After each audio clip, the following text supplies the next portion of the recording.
Une acquisition majeure pour Agnico Eagle. Aujourd'hui, on est très content d'annoncer la fermeture de ce processus-là, de la fermeture de transaction. Chiffrée à 1,67 $ l'action ordinaire, cette transaction s'ajoute à la vision de l'entreprise de devenir un acteur essentiel du domaine minier au Québec et en région. D'ailleurs, Agnico souhaite inclure le projet Marban à son complexe canadien Malartic. Pour nous, l'acquisition de Minière O3, puis plus particulièrement du projet Marban, ça s'inscrit dans notre vision puis dans notre stratégie de consolider notre position en Abitibi-Témiscamingue, puis d'établir des bases pour maintenir nos opérations à long terme au Québec. On transitionne nos opérations de Canadienne Malartic vers une opération souterraine avec la mine Odyssée. Ça va libérer de la capacité à notre usine de Canadienne Malartic.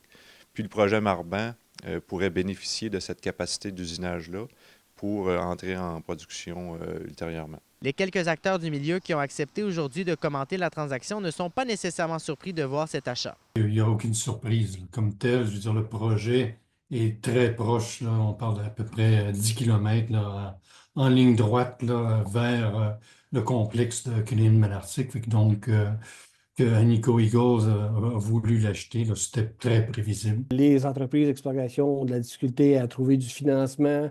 Le prix des actions ne vaut pas tellement cher. Donc, on n'est pas dans un mode où est-ce que on n'est pas dans un marché haussier là, pour les entreprises qui rend difficile à mener des projets plus loin là, que le stade de base d'exploration. Le projet suscite également certaines inquiétudes. Je trouve très dommageable pour la région, c'est que le projet s'ajoute à d'autres projets là, entre Malartic et Val-d'Or. Là, on parle de Grodex, Kiena, là maintenant Marban, on parle d'Odyssée, Malartic. Sur 20 km, là, on se trouve à avoir des projets de mines à ciel ouvert, des mines traditionnelles qui finalement sont en train de complètement détruire là, le milieu sur un bon 20 km, ce qui veut dire que il y a des inquiétudes là, à savoir, tu sais, les nappes phréatiques, dans quel état ils vont être.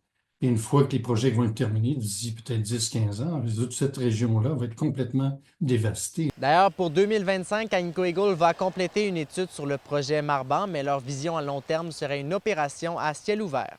Alexis Dumont, RNC Nouvelles.